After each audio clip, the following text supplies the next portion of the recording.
Kumusta mga Kanoypi? For today's video ay gagawa tayo ng pangmalakasang summer salad na bukod sa napakasarap, napakadali lang gawin at napaka-refreshing.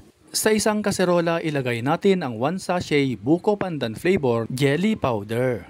Lagyan din natin ito ng 1/2 cup sugar at 1 liter na tubig.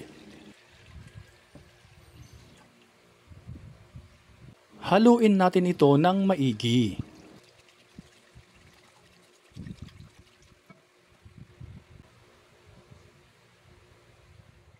Pakuluan lang natin at once na ito ay kumulo na, patayin na natin ang apoy at hanguin na ito. Paki-comment naman mga Kanoypi saang lugar kayo nanonood para alam namin kung saang lugar nakaabot ang video na ito. Isalin natin ito sa isang lalagyan at hayaang lumamig para mag-set o maging gelatin.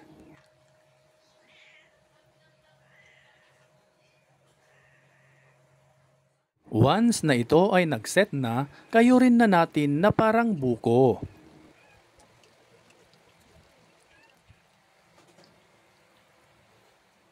Ilagay natin ito sa isang mixing bowl.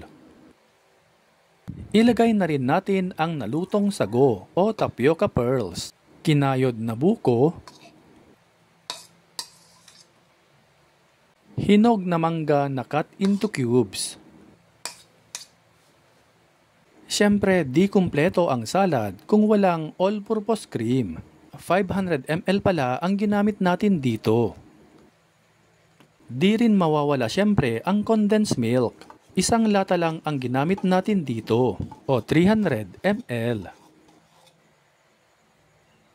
Haluin natin ng maigi hanggang maging well combined. By the way, shoutout nga pala kay Cynthia Flores Castro of Paris, France, Maris de la Rosa of Borongan City, Eastern Samar, Marlene Tolentino of Apari, Cagayan, at sa ating top fan na si Jancel Mark Gregorio of Hong Kong. Lagyan din natin ito ng 1 teaspoon vanilla extract at haluin ito ng maigi. At syempre, taste and adjust. Kapag okay na ang lasa, lagyan natin ito ng takip at i-refrigerate natin overnight. Tsaran! At eto na ang ating pangmalakasang summer salad. Napakadali lang gawin mga Kanoypi at bukod sa napakasarap na, ay napaka-refreshing din kaya perfect na perfect ito sa mainit na panahon. At siguradong magugustuhan ito ng buong pamilya, lalo na ang mga bata. Pwede rin itong ihanda sa lahat ng occasion. Kaya ano pang hinihintay nyo mga Kanoypi? Itag at ishare nyo na ito sa mga friends at family ninyo.